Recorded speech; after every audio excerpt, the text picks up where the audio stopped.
There is a nice paper, Causal Effects of Mindfulness Makes People More Sanctimonious.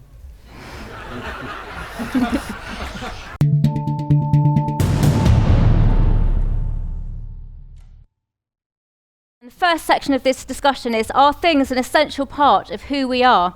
And if so, why? And I'll start with you, Steve. And I guess, is it worth drawing a distinction perhaps between consumerism and objects that really have meaning to us, personal objects? We look around our house, our homes, our possessions reflect who we are.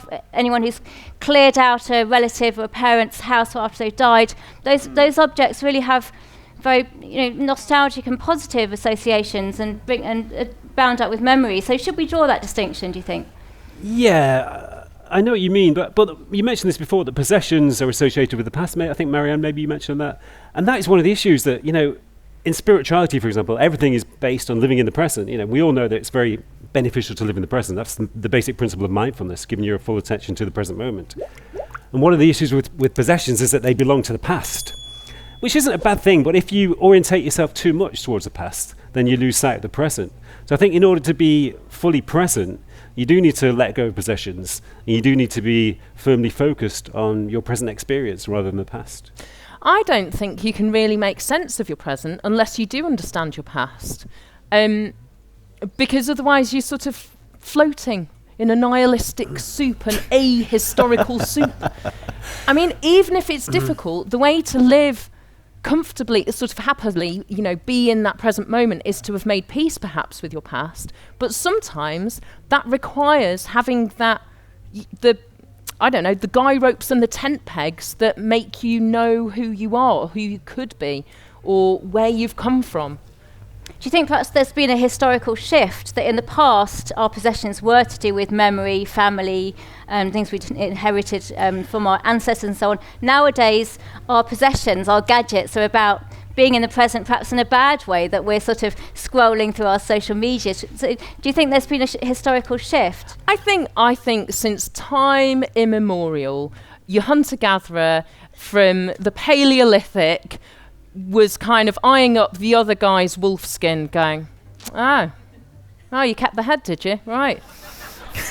Interesting choice. I've got another one back in the cave.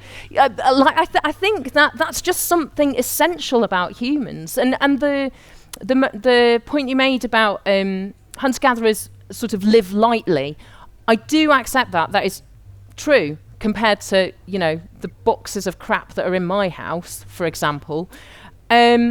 But you can look at Neanderthal sites, and people have curated stuff. They've buried loved ones with things. There's a site in Germany where they've arranged bits of hacked off stalagmite into a circle. And so they spent time with things making meaning in the world, in the material world. And I think if we entirely lose sight of that, we lose sight of what it is to be human. We're just complex creatures, and we tell our stories through things, I think. And Paul, I think, because you're a professor of behavioural science, I was thinking about nudge theory and how advertisers nowadays are persuading us to buy things that we didn't even know that we wanted or needed. So are identities now being formed by our surroundings, perhaps our consumerist drivers who are pushing us to be who we don't want to be? Yeah, that's an interesting question. I mean, it's clear that advertising, works to sell you stuff often that you don't want or need to buy into a particular lifestyle.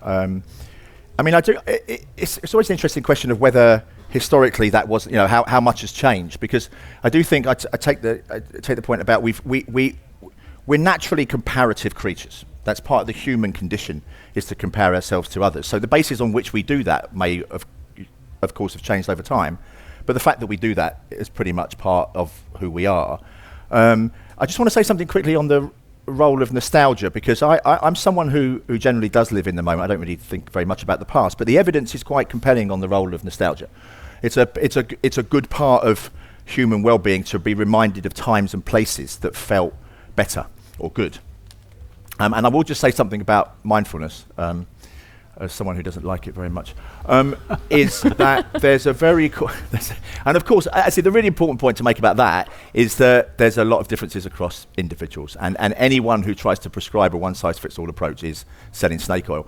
But there is a nice paper, Causal Effects of Mindfulness Makes People More Sanctimonious. Steve, would you like to I'm just respond? saying, it's evidence. I mean, it's not me, it's evidence. Yeah, I mean, I agree with Paul. There's a danger in any endeavour of becoming sanctimonious. And yeah, I've met spiritual people who are very sanctimonious, and they're very attached to their spirituality and to their idea of themselves as a spiritual person. But there's no denying that there's tons and tons of evidence of the benefits of mindfulness. Even in situations of pain, mindfulness has been shown to be beneficial in alleviating the symptoms of illnesses. So yeah, it's a question of balance. Everything is a question of balance. I mean, I agree with you that we do need to be reminded of who we are. We do need a kind of structure to give us a sense of identity and meaning. But I mean, the problem is when we're too orientated towards the past. The problem is when we're too orientated towards the future. We need a sense of the future and the past, but we need to be rooted primarily in the present.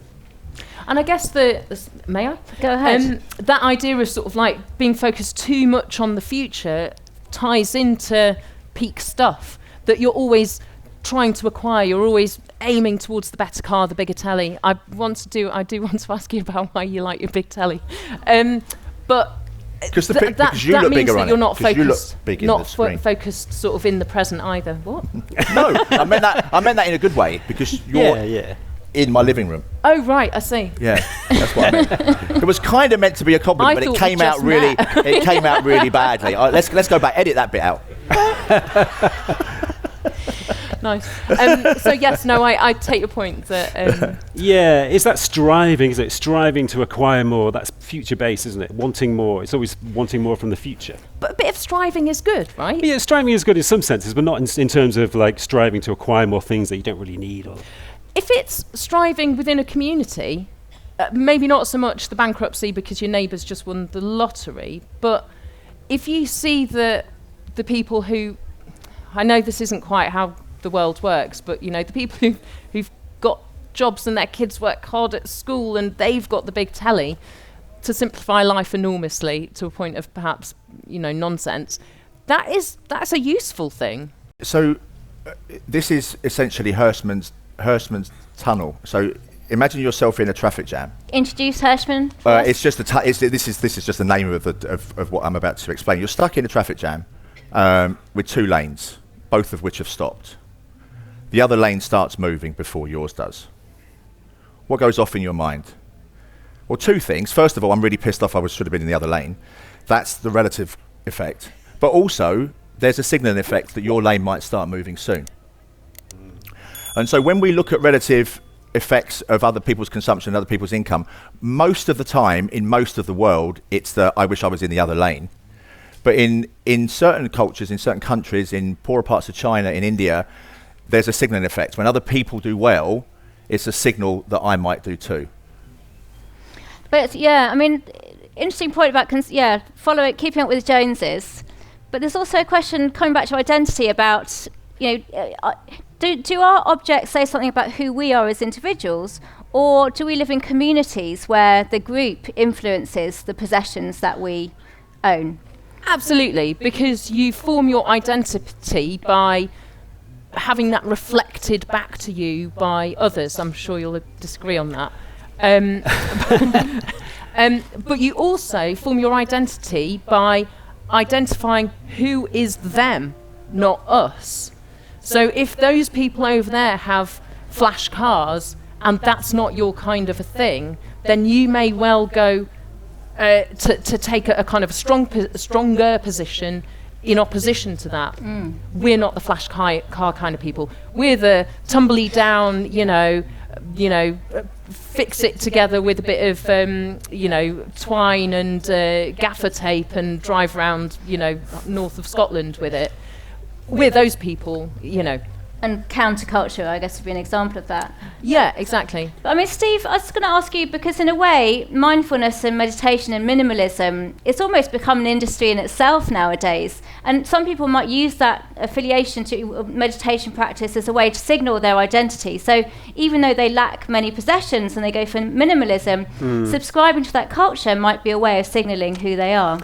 Possibly, yeah, but I would say that that's not really an authentic practice. There's this phrase, I can't remember who came up with this phrase, but spiritual materialism. It's when spiritual people use spirituality in a materialistic way to sort of, project an image or to, to collect, collect experiences or move towards enlightenment. But that's not the way it should be. You should practice spirituality with no real goal, just for the fact, just for the experience of well-being that it gives you in this moment. So I think really, spirituality is about letting go of external identity, really, and uncovering your authentic, essential identity. Buddhism talks about relative happiness, which is externally based on things or events or possessions, but there's also an absolute internal happiness, which doesn't depend on external things. It's just a natural quality of being which you uncover. And the more you focus on external sources of happiness, the less access you have to this internal happiness. Thank you. Do you want to quickly come back on that, Mary-Ann? I had that experience. I was making a documentary in Tibet, and I was interviewing a baker in Lhasa, and he had been working incredibly hard to use the barley flour, the roasted barley flour that's sort of traditional there, and work out ways to make it rise with yeast. It's hard to do because you're at high altitude. And he'd done it, and he'd sort of like put together this like really offbeat cafe that sold a really quirky take on traditional Tibetan foods. And I said, "You must be really proud of what you've achieved here." And he looked utterly blank. Just, it didn't make any sense to him, that question. He was like, no, but we had to cut and like carry on the interview. Yeah, because it just didn't make any sense being proud of what he'd done, because he hadn't done it. Even though he was surrounded by what I saw, the fruits of his labour, he had a different worldview entirely, and it did stop me in my tracks, yeah. Wow. Wouldn't have thought to put it Yeah. on Instagram. His stuff, yeah, his stuff wasn't his to kind of own or claim, so fair point. Wow. Yeah. To continue watching this video, click the link in the top left or in the description below. Or visit iai.tv for more debates and talks from the world's leading thinkers on today's biggest ideas.